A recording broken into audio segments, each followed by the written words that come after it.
Yo era un niño muy tímido. Vaya. No me costaba hacer amigos, pero tenía bastante respeto a salir en clase, a hablar en público, por ejemplo. Era algo que no me gustaba, pero me cambió la vida totalmente esa revelación. Ese momento de decir puedo dedicarme al deporte a través del periodismo fue el momento que me cambió totalmente. Aparecimos allí y cuando yo vi las alineaciones me quería morir, porque podía conocer a los jugadores, pero eran impronunciables. Impronunciables absolutamente. Pero luego en ese momento pensé, si yo no sé quiénes son, ¿quién me está escuchando? Así que se va a fiar de lo que yo le diga, porque no está viendo el partido y yo se lo estoy contando de la mejor manera que puedo. Entonces ese además fue casi mi primer acercamiento al mundo de la discapacidad. Me pareció extraordinario. Aprendí a normalizar cómo hablarle, porque al principio yo no sabía qué decirle. Entonces ella vivía en Nueva Zelanda y su pareja era además su entrenador. Y recuerdo que, estando yo ayudando a Queralt, me manda un correo muy largo y me dice: mira, David, esto no se lo he contado a nadie, como los deportes de invierno no se siguen en España, nadie se había enterado que Queralt llevaba 2 meses sin competir. Pero ella me dijo: llevo 2 meses sin competir porque Ben, que era su chico, ha muerto por un cáncer cerebral.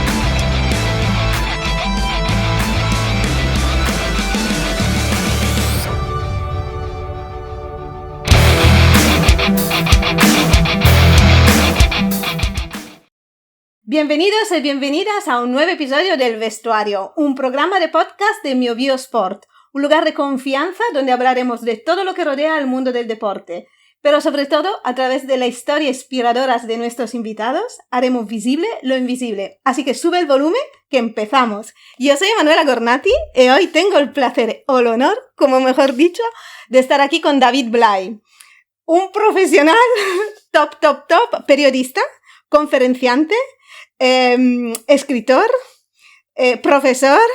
Seguro me dejo algo. Me siento muy nerviosa porque, claro, más profesional de tú, no sé quién puede haber. Hay alguno. Bueno, pero en este lugar no ha llegado nadie todavía. Entonces, pues nada, ¿cómo llegaste a... Bueno, ¿cómo decidiste estudiar periodismo y luego dedicarte al mundo del deporte? ¿Es una vocación desde pequeño? ¿Cómo llegaste luego a contar los partidos, que no sé cómo se dice en español? Sí, está bien dicho, sí. Bueno, de hecho tu español es mejor que el de muchos españoles. Bueno, debo a mí decir. me viene a hacer la crónica, ¿no? La telecrónica. Bueno, sí. Cuéntame. Pues mirad, yo era un niño muy tímido.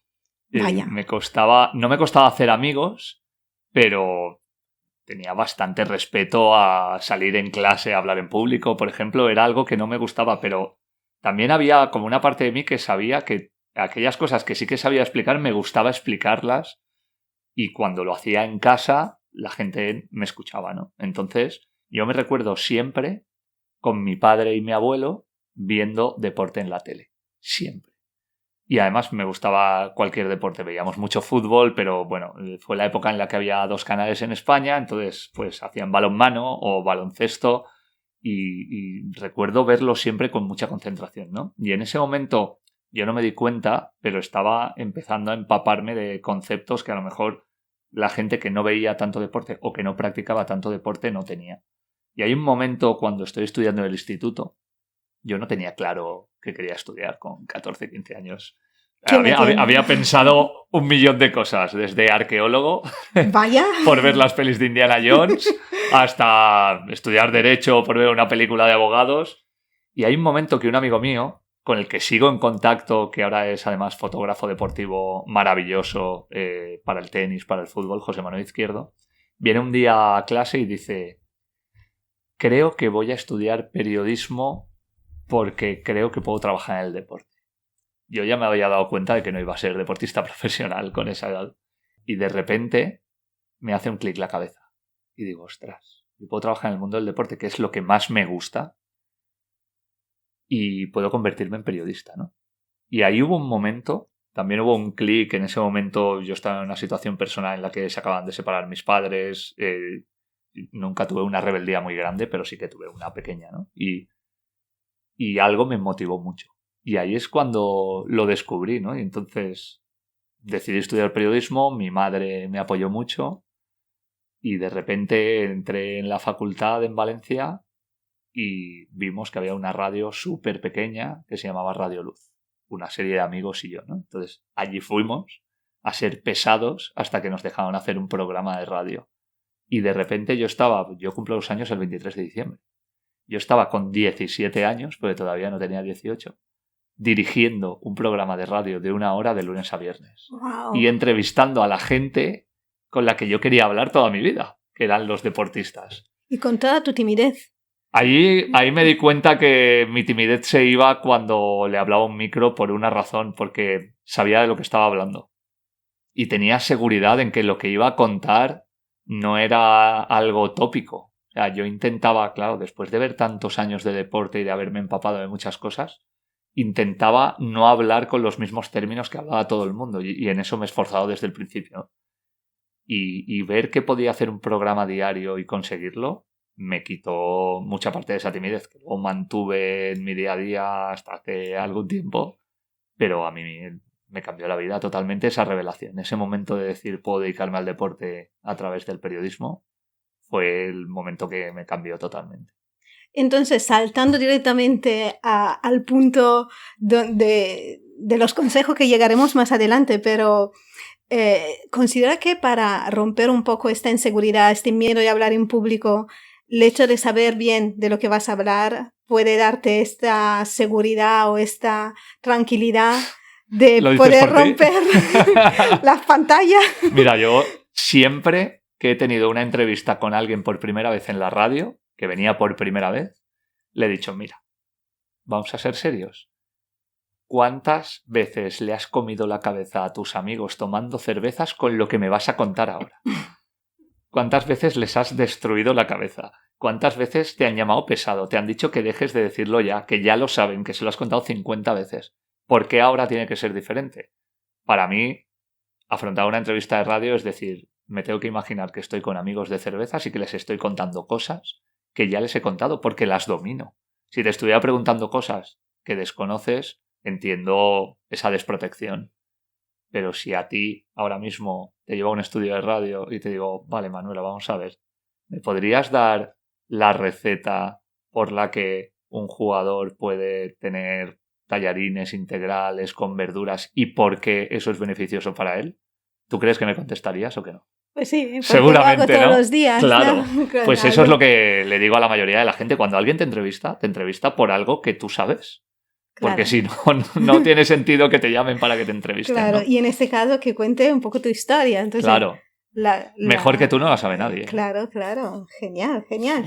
Pues bueno, entonces, una cosa que siempre me llama la atención de cuando os escucho narrando un partido, etcétera, es que ¿cómo sabéis los nombres de todas las personas sin verle la cara a veces o apenas que yo no lo reconozco?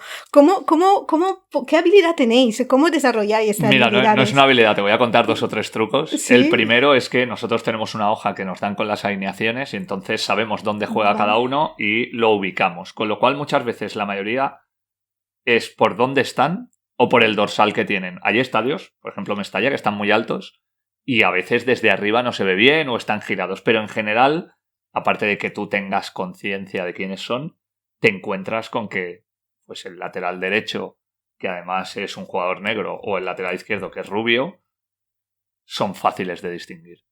Pero yo recuerdo una vez cuando viajé a Bielorrusia. Tú a Bielorrusia no puedes viajar como turista. Es un país en el que te tienen que dar un visado y alguien de dentro te tiene que invitar. A nosotros nos invitaron porque íbamos con el Valencia para un partido que jugó allí. Y recuerdo aterrizar allí, sentirme... Este comentario no es para millennials, pero nosotros sí que lo vamos a entender como en Rocky 4, cuando aterriza en Rusia, ¿no? Y entonces aparecimos allí y cuando yo vi las alineaciones, me quería morir. Porque podía conocer a los jugadores, pero eran impronunciables. Impronunciables absolutamente. Pero luego en ese momento pensé, si yo no sé quiénes son, ¿quién me está escuchando tanto? Así que se va a fiar de lo que yo le diga, porque no está viendo el partido y yo se lo estoy contando de la mejor manera que puedo. Entonces, hay un truco que es ponerlos en su sitio. Hay otro truco que también tiene que ver con que si tú has visto mucho fútbol, más o menos sabes hasta cómo corre un jugador, pero luego, pues cuando haces, como me pasó a mí, un partido de hockey por primera vez y no conoces a la mayoría de jugadoras, pues te vas por el dorsal. Y si no, y si te equivocas, no pasa nada, porque que le digas el nombre de una persona a otra no suele ser excesivamente problemático. Si lo repites mucho, sí, pero en principio eso no es un problema. Entonces, en realidad, tienes que intentar vencer el miedo a equivocarte. Fantástico. Sí. Pues, y bueno, hemos dicho que empezaste a estudiar periodismo deportivo, pero de estudiar periodismo deportivo a llegar a la radio, a donde has llegado, pues cuéntanos un poco todos los pasos Sí, porque que has además hecho. no es una trayectoria clásica, por decirlo de alguna manera. O sea, de repente yo empecé en la radio muy jovencito y luego empezaron a pasar cosas alrededor del mundo del periodismo y del mundo en general que cambiaron mucho la perspectiva que yo tenía. Es decir, cuando yo entré a la universidad, Internet existe, pero no está en casi ningún sitio. Yo empecé a hacer prácticas sin Internet. Llamábamos por teléfono o mandábamos un fax. No había mucho más. Y luego, cuando cambia Internet y empiezan a aparecer más opciones de trabajo, porque antes los medios digitales no estaban y ahora sí, y todo cambia un poquito alrededor, ¿no? Entonces yo tenía claro que siempre quería seguir en la radio y de hecho continúo en la radio después de muchos años, pero me di cuenta también que había una necesidad muy grande por parte de mucha gente de comunicar hacia afuera. Igual en el mundo del deporte, que en el mundo de la empresa, que en otros mundos, ¿no? Entonces, el hecho de que ahora tú hablabas un poco de lo que estoy haciendo ahora, ¿no? Pero ahora, pues igual estoy en Radio Marca, que hago el podcast del Comité Paralímpico Español, que trabajo con startups, que doy conferencias o que doy clases. Pero todo eso acaba siendo lo mismo, porque estamos hablando de cómo enseñar a la gente o cómo ayudar a la gente a tener una imagen adecuada y proyectarla al exterior. Entonces, más allá de todas las cosas que he hecho, en realidad yo siempre hablo de que la base es la misma. Y que es como saber contarse, ¿no? Sí. De hecho, una cosa que tú te he escuchado hablar en algunas ocasiones, para ti la importancia de ayudar a las personas, en este caso los deportistas, porque también eres asesor de deportista de élite, la importancia de ayudarle a que ellos cuenten su historia.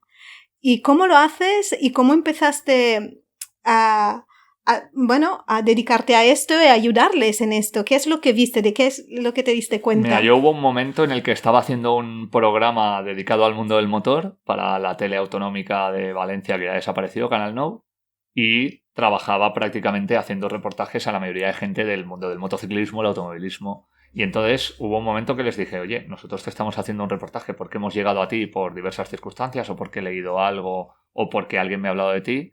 Digo, pero tú que eres una persona que está en un mundo que necesita estar constantemente en boca de todos, no solo porque ganes o pierdas, sino porque buscas sponsors, creo que tu comunicación no puede estar solo centrada en si ganas o no.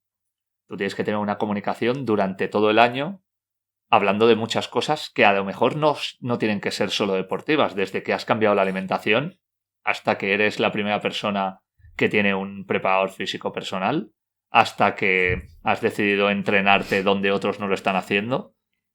Y ahí es donde empezó realmente con el mundo del motor, porque hasta ese momento había sido todo más genérico, pero específicamente pues recuerdo empezar con Héctor Faubel, que fue subcampeón del mundo de 125 centímetros cúbicos. Luego en ese grupo estaba Sergio Gadea. Sergio ganó la primera carrera del mundial con un hombro hecho polvo y de repente se le aglomeraron las entrevistas y me acuerdo que me llamó su padre y me dijo, oye, necesitamos que nos ayudes con esto. Luego hubo una serie de perfiles, el hijo de Adrián Campos, que corría en Estados Unidos y nadie lo estaba haciendo, en coches, o los hermanos Álvaro y Marco Barba, que corrieron en las World Series, que serían como una tercera división de la Fórmula 1 en aquel momento. Ellos coincidieron con Sebastian Vettel y con Robert Kubica, que luego llegaron a la Fórmula 1. Entonces, lo que yo les decía es, yo estoy en los dos lados. Yo como periodista en activo sé lo que quieren los medios y como asesor te puedo decir de qué manera llegar a los medios. Y así es como empezó todo, alrededor del año 2004 yo creo que sería. ¿Y cuántos deportistas has llevado? Pero después quiero que me cuente cuál ha sido la historia más inspiradora que has contado de uno de estos deportistas. Yo creo que todos ellos tienen historias inspiradoras. Te voy a contar dos, una que a mí me emociona mucho y otra que no era fácil de manejar. Una que a mí me emociona es la de David Casinos. David Casinos es un atleta paralímpico, se quedó ciego con 18 años, ha ganado 4 medallas de oro y una de bronce y es posiblemente el mejor deportista paralímpico o uno de los mejores de la historia de España. A partir de ahí, yo recuerdo quedar con él en 2012 y decirnos, pero yo estaba trabajando con un socio, mirad, yo en 2008 he sido el abanderado del equipo paralímpico español, he ganado ya 3 medallas de oro y nadie sabe quién soy. Hay que decir que la discapacidad de David es ceguera total. Él perdió la visión totalmente por una retinopatía diabética. Entonces, de repente, nosotros le planteamos, le dijimos, mira, David, te vamos a ayudar a tener presencia, pero necesitamos saber también cuál es tu objetivo de vida, ¿no? Y él nos dijo, en aquel momento todavía no habían entrado lo que se llaman las becas ADOP, que es el dinero que destina el Estado a que los deportistas que han ganado medallas puedan recibir dinero durante los 4 años entre ciclos de Juegos Olímpicos o Paralímpicos para ser profesionales. Y David todavía vendía el cupón de la ONCE. Vendía el cupón y cuando vendía todos los cupones se iba a entrenar. Y el tío era 3 veces medalla de oro, ¿no? Y él nos dijo... Y no solo nadie lo sabía, sino que él no veía una perspectiva vital porque quería dejar de vender el cupón, quería ser atleta profesional, todavía no sabía si lo iba a poder ser, pero él además, después del atletismo, quería hacer otra cosa. Entonces, recuerdo hacer un vídeo de él que todavía puede ver la gente en YouTube, que se llama Una luz diferente, que apareció en todos los medios, que de hecho llegó a ganar a algún festival. Y a partir de ahí David ya tuvo una recurrencia. Él salió el primer año muchas veces en los medios de comunicación. Luego el segundo año escribimos un libro sobre su vida. Ese libro se vendió y también apareció en los medios. Y el tercer año ya le conseguimos algo a lo que se dedica hoy, que es dar charlas en empresas. Entonces, ese además fue casi mi primer acercamiento al mundo de la discapacidad. Me pareció extraordinario. Aprendí a normalizar cómo hablarle porque al principio yo no sabía qué decirle, si algo le podía molestar. Claro, siempre tenemos miedo, ¿no? Claro, pero luego él me dijo, mira, David, yo he salido por ahí y me he pillado un ciego, así que a partir de aquí me puedes decir lo que quieras. Y es un mundo en el que, aparte de tener grandes amigos, tengo la suerte de trabajar. Me voy a ir a los Juegos Paralímpicos en París este verano, ya estuve en Tokio, estuve en Londres con él. Y para mí fue una de las historias más bonitas que he vivido, la verdad. ¿Y cómo ayuda a estos deportistas que cuenten su historia? ¿Qué es lo que le aconsejas hacer? Imagina un deportista que está empezando, que le gustaría llegar o que todavía no tiene relación con los medios. ¿Qué podría hacer para que empiece a contar su historia o darse a conocer de una manera diferente? Aquí hemos estado hablando de David, que ya estaba consolidado, aunque fuera menos conocido, ¿no? Es verdad que hay atletas que están empezando y que a lo mejor pueden no tener tanto que contar. Pero hoy hay muchísimos parámetros que tú puedes utilizar, desde tener un buen perfil en redes sociales, que hay mucha gente que no lo tiene, y saber por qué pones las cosas en redes, cuándo y con qué objetivo. Luego, yo siempre digo lo mismo. A mí hay una peli que me gusta mucho que es El Diablo Viste de Prada, que no tiene nada que ver con el deporte, pero hay una cosa que dice la protagonista en un momento casi al final de la peli, que dice, recuerda, todos querrían ser nosotros. Toda la gente quiere trabajar en el mundo del deporte. Entonces, si tú le das una ventana al deporte a alguien, esa persona te va a seguir. Si tú eres un deportista que está haciendo algo que no hace nadie más o enseñando algo que no enseña nadie más, vas a empezar a tener un público, ¿no? Entonces, a lo mejor no puedes comunicar que has ganado campeonatos o no puedes comunicar que estás en la selección, pero sí que puedes comunicar cosas que otros no están comunicando y que a ti poco a poco te van posicionando, pero tampoco hay milagros. O sea, Si tú eres un atleta que está empezando y necesitas tener algo muy rápido, eso no va a ocurrir, porque hay miles de atletas. Entonces creo que ahí también falta un poco de conciencia por parte del deportista de saber que hay un trabajo. O sea, ellos son perfectamente conscientes que para coger la forma y llegar a unos juegos tienen que trabajar mucho tiempo, pero con la comunicación exigen poco tiempo y no se dan cuenta de que estamos más o menos en los mismos plazos. Y genial. Y estas son las historias más emocionantes. Pero ¿cuáles son las historias que has tenido que contar o se te ha pasado, quizá no, que has tenido que contarla de un punto de vista que no era 100% el tuyo?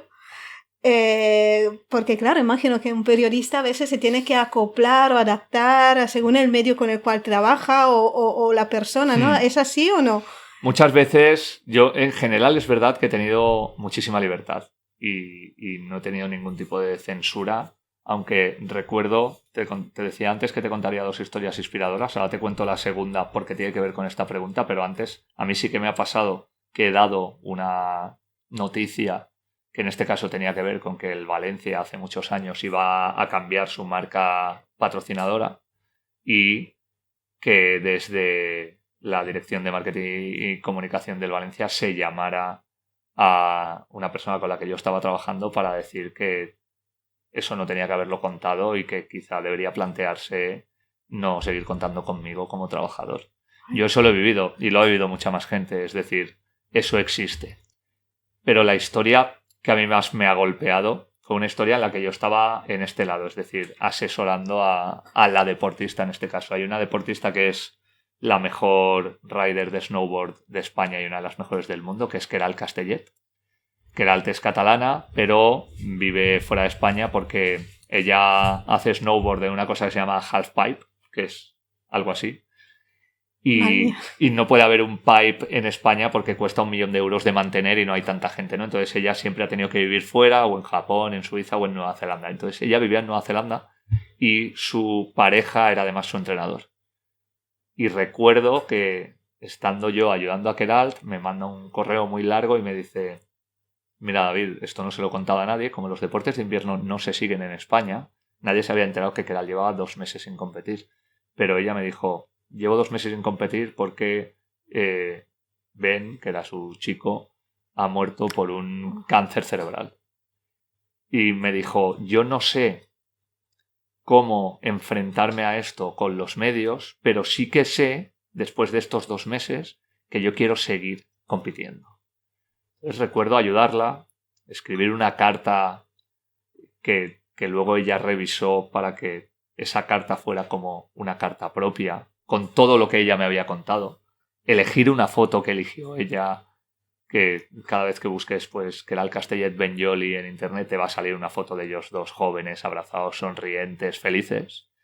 Y luego aprovechar ese envío a los medios de comunicación, primero para que el primer impacto no tuviera que ser directo de Queralt, es decir, tú mandas un mail y no tienes que hablar, y en el segundo pedirle a esos medios: mirad, fijaos el estado anímico en el que está Queralt, si os parece, hasta dentro de 1 mes o 1 mes y medio no vamos a gestionar ninguna entrevista.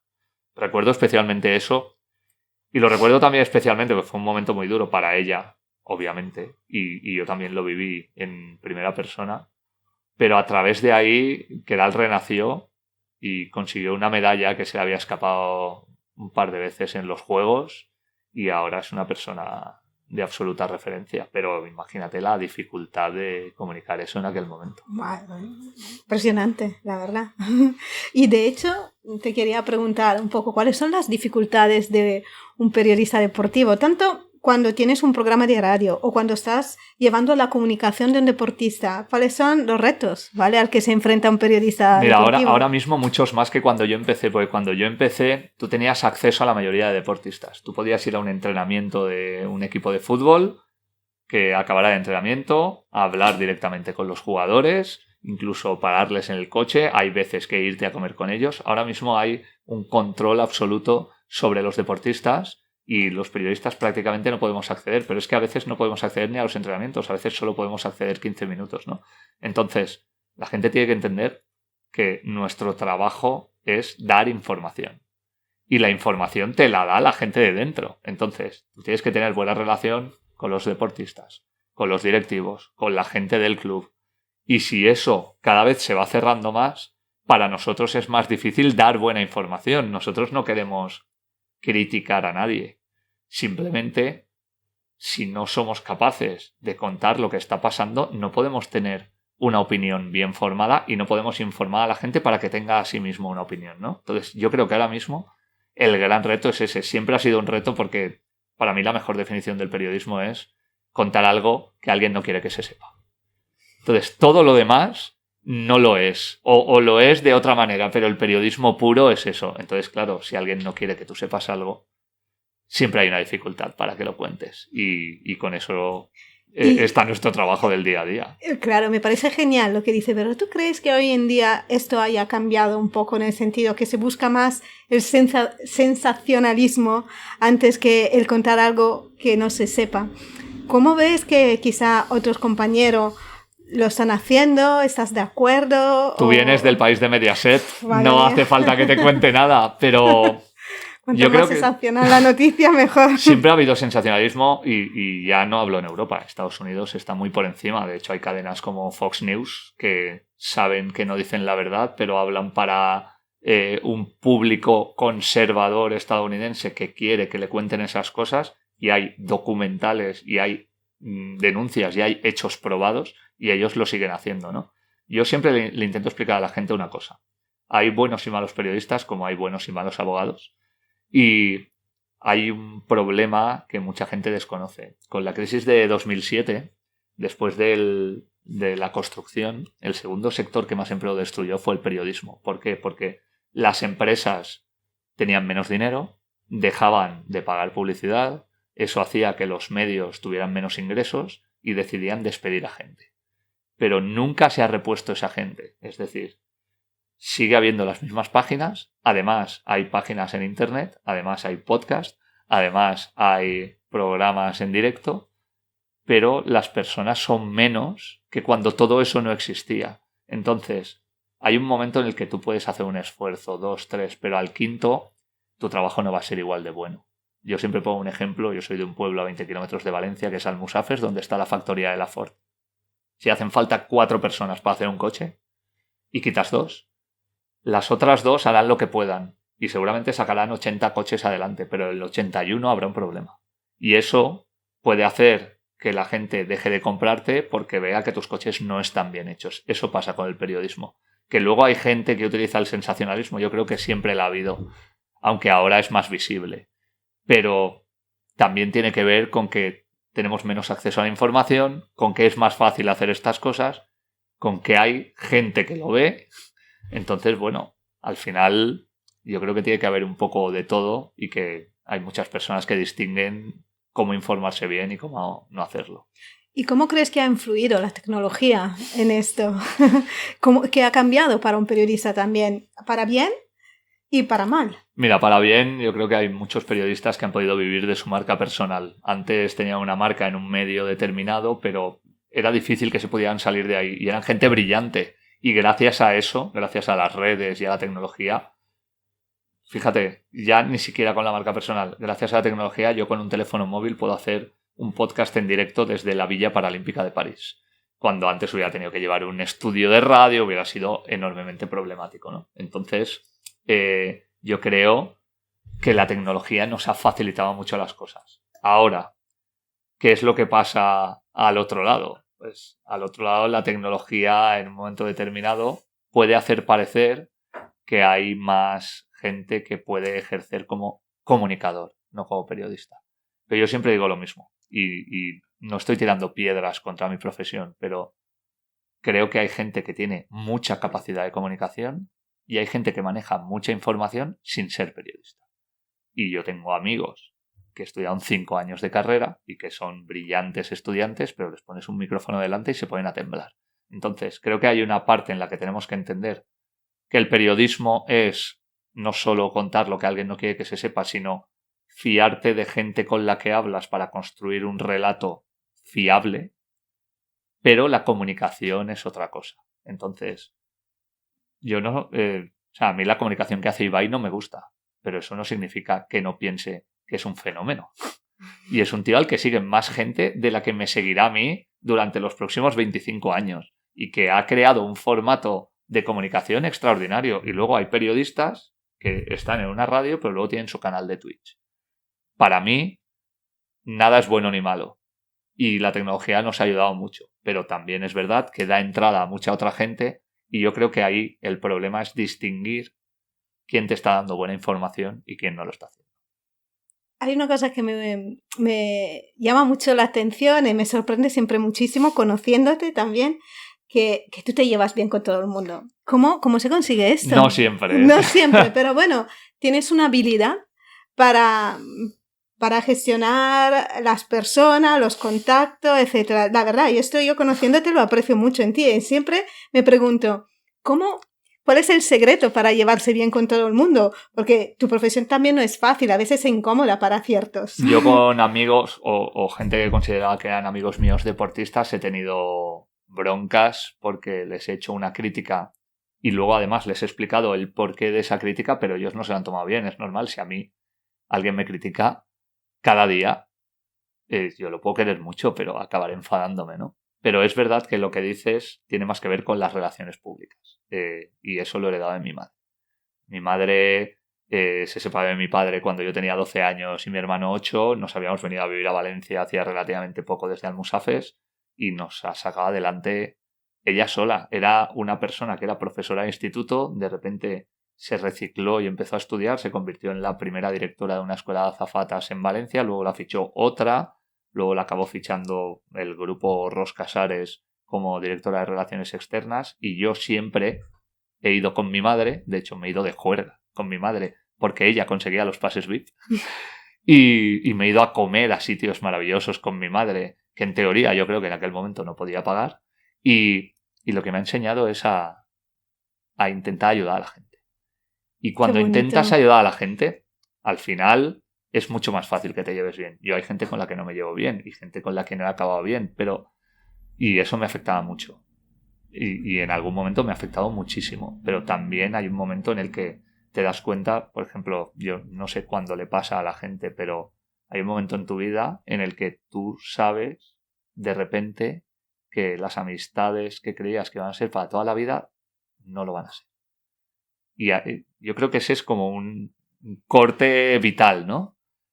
Pero también, fíjate, yo no soy muy fan de Risto Mejide, pero él dijo una frase que a mí me impactó mucho justo en ese momento y que me ayudó mucho a superarlo, que es: crecer es aprender a despedirse.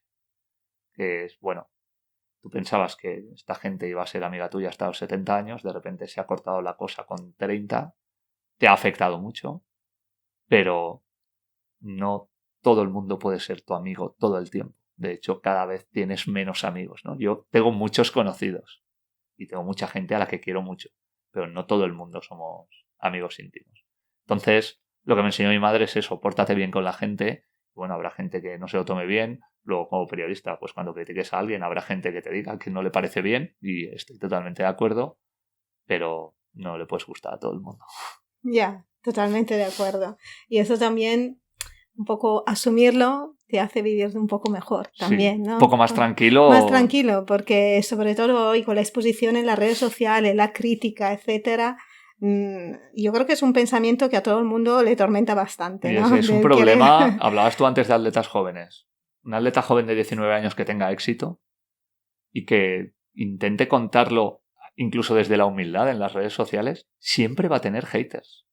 Siempre va a tener alguien que le insulte. Entonces estamos en un mundo, en ese sentido, tan polarizado que dices, me vale la pena exponerme, lo necesito, y nosotros ahora lo gestionamos de otra manera, pero cuando tienes 18 o 19 años, claro, yo cuando era más joven era muy crítico con los futbolistas en muchos ámbitos. Y luego hubo un momento que pensé, a ver, si yo con 18 años presentaba un programa de radio en un sitio que no conocía a nadie y creía que era el rey del mambo, si tengo 18 años, me ha fichado un equipo por 20 millones, me paga 2 millones, todo el mundo me quiere invitar a cenar, me regalan coches, ¿cómo hubiera gestionado eso? Claro. Es realmente complicado. Sí, totalmente. Y bueno, aparte de ser periodista, haber escrito 4 libros, uno no se lo has contado cuál es. ¿Los otros cuáles son? Mira, yo el primer libro que escribí fue el de David Casinos. Exacto. Yo no me considero escritor, ¿eh? Lo que pasa es que al final he escrito libros, pero no es mi oficio ni mi profesión, ni creo que sea especialmente brillante. Puedo escribir bien, pero nunca he sido un bestseller, ¿no? Pero se nos dio la oportunidad porque se lo propusimos nosotros a David de escribirlo y el libro lo escribí junto con Mario Rebollo, que era mi socio en aquel momento. Y ese libro es muy bonito porque cuenta la historia de David. Y recuerdo además el proceso de quedar con él recordando cosas de las que no se acordaba, llorando bastante porque eran cosas que él había querido borrar de su mente cuando de repente te quedas ciego, ¿no? Ese libro fue una experiencia maravillosa y me enseñó que podía escribir un libro. Luego escribí un libro muy divertido en 2014 que se llama ¿Por qué no nos dejan trabajar desde casa? Que eso vamos a tocarlo un poquito, Como te porque puedes eres un imaginar, especialista del teletrabajo. Imagínate que en 2014 yo escribo eso y nadie me hace caso por razones evidentes, salvo mis 30 amigos periodistas a los que llamo y les digo, haz el favor de hacerme una entrevista. Pero claro, aquello fue bastante espectacular porque todo viene porque yo empiezo a teletrabajar en 2007 de una decisión que creo que sería de las pocas personas que toman Valencia, donde también me apoyó mi madre, que siempre me ha apoyado en esas cosas. Y de repente echan a muchos de mis amigos en la crisis de 2007 a la calle por la crisis del periodismo que te digo, ¿no? Y entonces, al final, mucha gente me dice, oye, tú que llevas tiempo siendo freelance, ¿nos puedes dar algunos consejos? Porque no hemos trabajado nunca de manera externa. Y hubo un momento que me lo pedían tanto que escribí el libro para decir, mira, es que no lo quiero ni vender. O sea, cada vez que me preguntes, te mando el PDF y léetelo y déjame en paz, porque es que si no, solo me voy a dedicar a esto. De hecho, eso me ha llevado incluso a Colombia. Me llamó el gobierno de Colombia para dar una charla allí en 2019. Luego hubo un libro muy bonito que se llama El viaje del equilibrista, que escribí con un amigo mío, que es una persona extraordinaria, que es Daniel Abad, es uno de los mejores directores jóvenes de orquesta de España.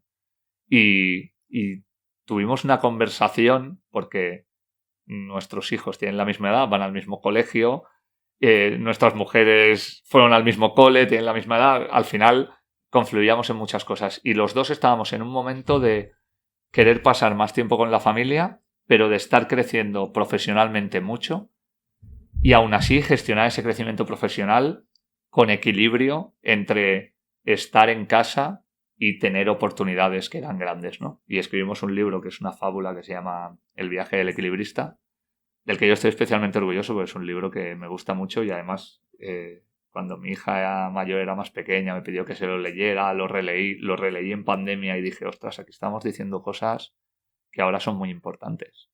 Y ese libro fue un proceso muy chulo también. Y hubo un cuarto libro que tiene que ver con el mundo de la discapacidad, que no es un libro como tal, es más como un comic book que se llama Un extraordinario don y habla de la historia de Héctor Cabrera, que es un atleta paralímpico que está perdiendo poco a poco la vista. Él nació ya con un problema que se llama síndrome de Stargardt y contamos su historia desde pequeño, porque él cuando sabía que eso iba a ir ocurriendo, en lugar de decirle a sus padres que se gastaba un dineral buscando opciones y operarle, él dijo que iba a vivir así. Y tomó esa decisión con 8 años. Y su historia es muy chula porque inspira a los padres para intentar dar más autonomía a los hijos, inspira a los hijos para tener más autonomía y luego él acabó en Tokio ganando una medalla en jabalina después de muchos temas, ¿no? Entonces, son libros que me gusta haber hecho porque creo que ayudan un poco a la gente. El de ¿por qué no nos dejan trabajar desde casa? Ya tiene cosas que están un poco obsoletas después de 10 años. Ya, de hecho, eso te quería preguntar. ¿Cómo crees que ha cambiado el teletrabajo? Que hoy en día es bastante ya más común en muchas empresas, de hecho, muchos compaginan. ¿Y cuál cree que pueden ser la desventaja y las ventajas al día de hoy? Mira, para empezar, hay muchos amigos que me acusaron de instaurar el COVID en la sociedad para que se hablara del teletrabajo. Tengo que desmentirlo absolutamente.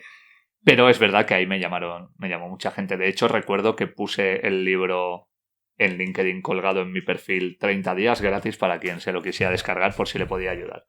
Yo creo que tenemos la tecnología para trabajar menos horas que nuestros padres y sin embargo estamos trabajando las mismas o más. Y eso me parece un error enorme, porque estamos perdiendo vida pudiendo tenerla. Y aunque vamos a ser mucho más longevos que nuestros padres en teoría, muchas veces hay gente que se jubila y al año le detectan un cáncer y se muere. Entonces no puedes esperar a vivir cuando te jubiles, y más con las oportunidades que tenemos ahora, ¿no? Entonces yo creo que primero el teletrabajo no es para todo. Ya no solo te hablo de camareros. Y no para todo el tipo de trabajo. No, pero es que justo he colgado recientemente en LinkedIn una noticia en la que en una cafetería de Nueva York hay una pantalla que te atiende como si fuera una camarera, pero la camarera está teletrabajando en Panamá. ¿Por qué? Porque no conseguían encontrar camareros, pero de esta forma sí que te pueden atender. Es decir, que hasta los trabajos presenciales pueden acabar teniendo teletrabajo. Pero bueno, esto es una excepción. Para mí, no todo el mundo debería teletrabajar porque hay gente que no quiere, porque quiere estar rodeado de un entorno seguro, vamos a llamarlo así. Y hay gente que no puede porque no tiene la capacidad de poder ser productivo. Y eso es una cuestión empresarial. Tú tienes que saber quién no quiere y quién no puede. Ahora, quien quiere y quien puede, debería poder hacerlo. Tenemos la tecnología para hacerlo. Tienes la posibilidad de poder trabajar desde cualquier sitio. Y luego creo que hay algo muy importante. Siempre hay una frase que en los últimos 15 años he escuchado a muchos amigos de manera recurrente, que es a ver si quedamos a tomar un café, y pasan 4 meses. Perdona, esto es muy valenciano. Bueno. Perdona. Sí. Es bastante valenciano. Es muy valenciano. Quedamos en este... Ya quedaremos, ya te llamo. No llega nunca este Tengo momento. un amigo que dice, te llamo, y no me ha llamado aún y han pasado años, pero bueno, él lo sabe. Al final, lo que a mí me ha dado esa empleabilidad que decíamos de poder trabajar con mucha gente es que, pudiendo no tener un horario rígido y no estar rodeado de las mismas personas todos los días, yo puedo quedar con gente diferente cada día, con lo cual no solo amplío mi red de contactos, sino que me entero de cosas que son importantes y eso también me da la posibilidad de poder encontrar otros trabajos. Sin ir más lejos, hace poco quedamos a comer con unos amigos, éramos 6 personas y acabamos cruzando posibilidades laborales de los 6 como si fuera una fórmula matemática, ¿no? Entonces, yo creo que para quien quiera y quien pueda, debería haber una ley que permitiera, sin tener que pedir permiso a las empresas, hacer teletrabajo. Pero eso no va a ocurrir a corto plazo. Bueno, iremos viendo. Sí que me gustaría preguntarte todavía algo sobre... porque tú asesoras a deportistas, ¿vale? ¿Cómo los ayuda? ¿Cómo le lleva la comunicación? ¿Cómo se lleva la comunicación de un deportista? Mira, yo lo primero que hago es empaparme un poco de todo lo que han hecho antes, pero también tener una conversación en la que me cuenten con qué se van a sentir cómodos. Por ejemplo, yo estuve trabajando con un entrenador de fútbol que me dijo que no se sentía cómodo teniendo redes sociales. Y yo le había hecho una propuesta para una red social específica solo y de una manera concreta. Él me dijo que no y entonces varié la estrategia. Creo que lo primero siempre es no imponer, por mucho que tú conozcas más esa parte que la otra persona, no imponer lo que tú crees. Y en base a dónde se va a sentir cómoda esa persona, establecer comunicación. Por ejemplo, yo recuerdo que junto a una amiga que se llama Almudena estuvimos trabajando durante un año la comunicación de Carlos Soler, que ahora está en el Paris Saint-Germain, y nosotros sí hacíamos entrevistas clásicas, ¿no? Pero buscamos como 3 puntos que fueran un poco clave. Primero, él estaba en la selección sub-21 y todavía no había un líder claro. Entonces, como normalmente los periodistas siempre van detrás de los jugadores para intentar entrevistarles y cuando tú les das la facilidad de que lo hagan, para ellos es algo fantástico. Recuerdo que conseguimos que el diario Marca pudiera entrevistar a Carlos hablando con la jefa de prensa de la selección sub-21 y le sacaron 2 páginas. Y Carlos tuvo una repercusión por encima de sus compañeros de equipo independientemente de cuál fuera luego el rendimiento. Luego una segunda parte en la que en sus redes sociales potenciamos mucho que él era uno de los pocos futbolistas que vivía en el centro de la ciudad y que hacía vida normal, porque eso te generaba que la gente te siguiera, ¿no? Y hubo una tercera pata en la que intentamos hacer cosas que se salían un poco de lo común. Por ejemplo, si llegábamos a un número determinado de seguidores en Instagram, él haría una cena con 4 de esos seguidores. De tal modo que certificaría que es una persona normal, se acercaría a esa gente y además de eso se haría un artículo, ¿no? Entonces, la comunicación, por lo menos como yo la entiendo, no es si te sale bien un partido, vamos a salir en prensa y si no, no. Es enseñarte a hablar cuando las cosas van bien, enseñarte qué puedes decir cuando las cosas no van bien y luego generar historias, que es lo que la gente quiere, que se salgan un poco de lo común, porque si la temporada no te va bien, tu comunicación todavía puede generarse. Si te callas, desapareces. Ha habido veces que hay futbolistas de primera división que no me acuerdo que están en un equipo, porque o no juegan demasiado, o han estado lesionados, y no aparecen en los medios de ninguna manera. Y para mí eso es un error, porque que tú estés en primera división significa que tienes mucha repercusión, pero como tú, hay 500 futbolistas saliendo en prensa cada día. Entonces, si no eres capaz de hacer algo diferente, es difícil que las marcas y la gente vengan a ti. Siempre pongo aquí un ejemplo que a mí me gusta mucho. Xabi Alonso, cuando jugaba en el Real Madrid y empezó Twitter, él decidió no hablar de fútbol en sus redes sociales. Él hablaba de 2 cosas que le gustaban mucho. Música británica, el Britpop, y luego moda. Y Xabi Alonso fue sponsorizado, creo que fue por Hugo Boss. Y fue uno de los primeros futbolistas no modelos sponsorizados por una marca gracias a esa marca personal que le había hecho. ¿Necesitaba el dinero? Seguramente no, porque ya estaba ganando mucho dinero en el Real Madrid, pero se posicionó de una manera donde la mejor marca posible en aquel momento lo veía como un activo y no como alguien que por mucho que fuera futbolista no le iba a dar nada más allá. Creo que eso también lo tiene que entender el deportista y no es sencillo hablarlo con todo el mundo. No todo el mundo lo entiende y no todo el mundo, cuando le dices cómo lo tiene que hacer, le parece bien. Claro, a mí me parece un arte lo que estás contando, porque es como sacar lo mejor o poner a la luz algo que en realidad no destaca, o sea, no es el último gol, etcétera. Pero ¿cómo le encuentras esta esencia? ¿Cómo le sacas esta esencia? ¿Qué es lo que percibe, lo que observa? ¿Cómo lo haces? Vale, yo te lo voy a contar, pero antes te voy a hacer una pregunta a ti. Sí. ¿Cómo sacas nuevos platos? ¡Ay! Y nuevos sabores. Y nuevas combinaciones. Experimentando, claro. Buscando, creando, viajando. Conociendo. Conociendo. Sí. Claro, es que al final nosotros como periodistas, los que hemos trabajado además en el día a día de tú tienes que sacar un programa de 1 hora cada... Yo he llegado a hacer un programa diario de 4 horas. Con lo cual, yo sé lo que es sacar 4 horas cada día adelante, ¿no? Entonces, tengo la vista entrenada para detectar cosas. Cualquier cosa que vea por delante me parece noticiable. Y si no, intento saber de qué manera contarla para que parezca diferente. Pero no creo que sea un arte más que un entrenamiento. Me fascina. Pero a ti te pasa igual. O sea, bueno, cuando tú me dices, no, es que a las lentejas les he echado canela. Y yo me paro y digo... Y nueces caramelizadas. Y no, bueno, nueces caramelizadas ya son un toque maravilloso. Claro, yo pienso... ¿En qué momento alguien dice, es que la canela y las nueces caramelizadas van bien con las lentejas? Claro, tú me lo dices a mí y me empiezo a reír.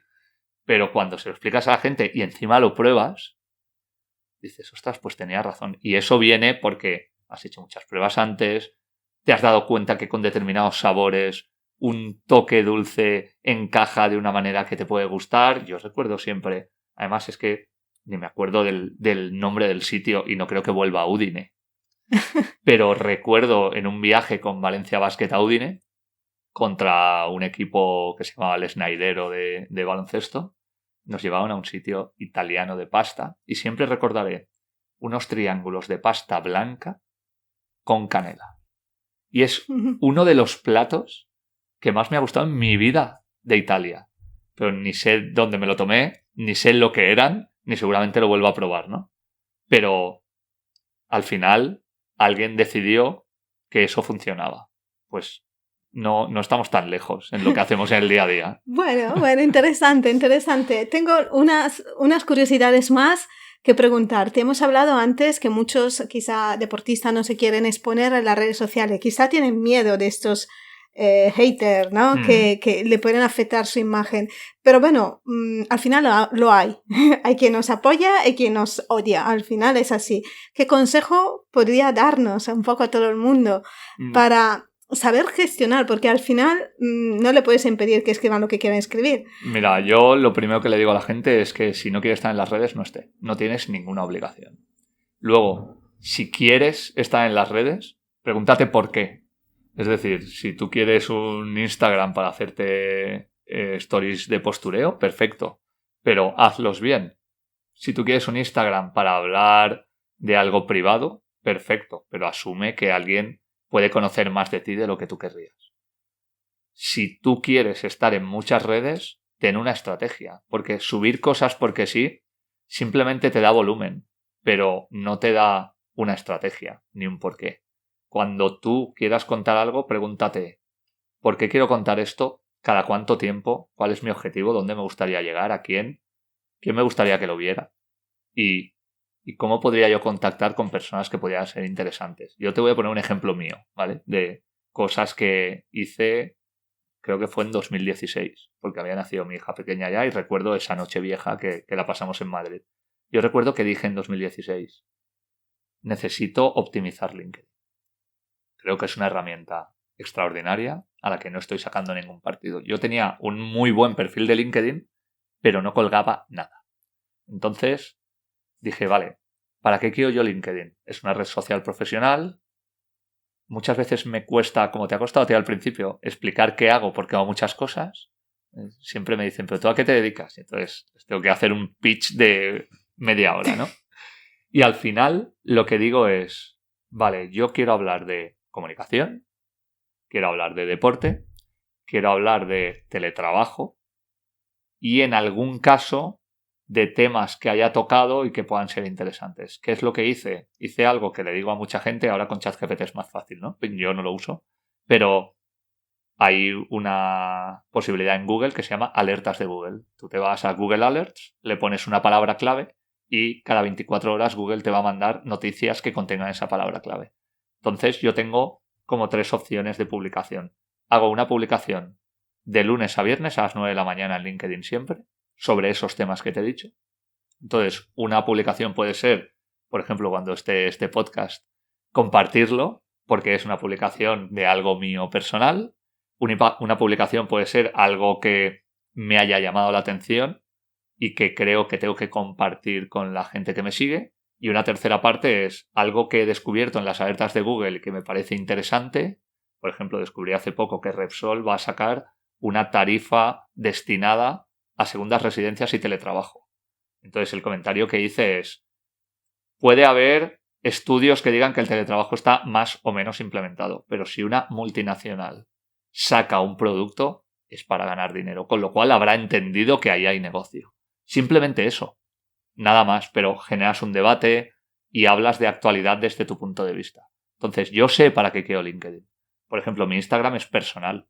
No lo tengo cerrado, pero solo puedo cosas que tienen que ver con lo mío, aunque luego, como mi vida mezcla trabajo y familia, pues hay un poco de todo. Pero tienes que saber el por qué. Si no, tampoco tiene sentido estar por estar. Hay tanta gente en redes que hay una regla que es 90-9-1, que es 90% solo mira, 9% interactúa, es decir, comparte o comenta, y solo el 1% crea contenido de valor. Pues si no vas a estar ahí, si eres cotilla y te gusta ver, guay, pero no te sientas mal por no tener unas redes sociales optimizadas. En el caso de los deportistas, creo que ellos tienen que saber qué quieren contar y qué pueden contar, porque a veces no les dejan contar algunas cosas. Y que es importante quizá que se apoyen a un profesional, ¿no? Estaría bien, Estaría no siempre bien. pasa. Genial, genial. Tengo otra curiosidad, es cuando, por ejemplo, una rueda de prensa o una entrevista que te conceden estos 4 minutos para hablar con el deportista X, no sé qué, no sé cuánto. ¿Cómo selecciona las preguntas correctas que dice? O sea, de todo lo que le quiero preguntar, pero esta es la que me tienen que contestar sí o que va a generar interés. ¿Cómo hace esa selección? Nunca es fácil porque normalmente la pregunta adecuada es la que le va a molestar. Entonces, corres el riesgo de que se moleste y no te conteste o se vaya, ¿vale? Pero es verdad que el periodista está para eso. Porque si no, lo que estás haciendo, como dijo una persona, es publicidad. Pero tú también, y esto es una cuestión personal, a veces no quieres hacer esa pregunta. sientes incómodo, no te sientes bien y hay veces que no la has hecho. Entonces, si tienes mucho tiempo, las conversaciones fluyen y todas las entrevistas con tiempo suelen ser muy buenas. Si tienes muy poco tiempo, tienes que elegir si quieres que se cabree o si quieres preguntarle algo que es importante pero no lo más importante, ¿no? Pues, por ejemplo, yo entiendo y ha pasado en las últimas semanas que cuando alguien le pregunte a Ante Budimir qué hizo en el penalti que tiró contra el Valencia, esa es la pregunta que hay que hacer, porque nadie lo entiende. Sin embargo, no es fácil que alguien se la haga, ¿no? Y muchas veces tenemos ese juego porque también hay una cierta relación personal con el deportista. Cuando no la hay, a lo mejor quieres que la haya porque para ti también es beneficioso como periodista. Influyen muchas cosas, ¿no? Yo siempre digo que no todo es blanco y negro y de hecho, o sea, yo muchas veces he sido o de blanco o de negro. Pero hay una serie que a mí me encanta que se llama Cobra Kai, que tiene que ver con Karate Kid. Y es una serie extraordinaria para que la gente joven vea que no hay buenos ni malos. Que todo el mundo puede ser bueno, malo y regular en diversos momentos de su vida. Entonces ahí también acabas entendiendo muchas cosas. Y cada uno tiene su batalla, su lucha, ¿no? Me gustaría finalizar con una pregunta que es, hemos dicho que hacemos visible lo invisible. ¿Qué crees que es lo invisible del deporte que nadie sabe, nadie ve y que hoy le vamos a poner luz? En el deporte yo he visto en algunos momentos gente que tenía la duda de saber si tener la capacidad de que alguien le dijera, mira, si haces esto, yo te ayudo en esto. Es decir, no es una venta, no es un soborno, no es una compra, pero es, pues mira, si a lo mejor no juegas a tu nivel, igual nos podemos plantear ficharte para el año que viene. Eso nunca va a ser demostrable. Son conversaciones que tú puedes haber visto o haber escuchado. Pero el deporte en general es bastante puro, pero luego hay una parte de negocio tremendamente difícil. Y no es sencillo que todo eso trascienda al aficionado, porque luego obviamente hay mucha gente que hace las cosas de una manera en la que jamás va a poder demostrarse. Pero cuando ha habido algunas cosas que sí que han salido a la luz, gente que hemos visto cosas parecidas, solo podemos asentir. Y no puedo decir mucho más por si me demandan. Vale, pero como claro, sé que habéis entrevistado a un abogado recientemente, pues me pondré en sus manos. Exactamente. Pues bueno, ha sido un placer. Te haría 250.000 preguntas más. Hacemos una segunda parte. Claro que sí. Pero me ha encantado. Muchas gracias por todas tus aportaciones. Ahora llega no me has dicho nada de mi camiseta de Luciano Pavarotti, ¿eh? Es verdad. La he traído adrede para ti. Yo sé que tú no eres de Módena, yo tengo amigos de Módena, pero esta camiseta... Pero también es una camiseta empoderadora porque dice Vincerò, o sea, hoy eres el ganador, claro. Eres el ganador. Perfecto. Hablando de camiseta, ha llegado el momento de que firmes nuestra camiseta. Bueno, para mí es un honor enorme. Y nada, esa camiseta, pues queremos que recojas toda la firma de todos nuestros invitados, ¿vale? Ahora eliges tu lugar en la camiseta. Vale. Tu lugar en el mundo, tu lugar en la camiseta, ¿vale? Pues voy a buscar. Y nada, luego cuando finalizaremos, ya contaremos más historias sobre esta camiseta. Va a ser muy potente. Ok. Genial, perfecto. Pues muchísimas gracias, Emanuela, ha sido un placer. Encantada. Así que nos vemos a la próxima. En la próxima tenemos que hablar de cuando yo os conocí en tiempos anteriores y conozco muchas historias vuestras y esto no lo hemos contado, ¿eh? Esto no lo hemos contado. En una segundo episodio sí. dejamos un poco de suspense. Pues nada. Muchas gracias. Hasta la próxima. Chao. Chao.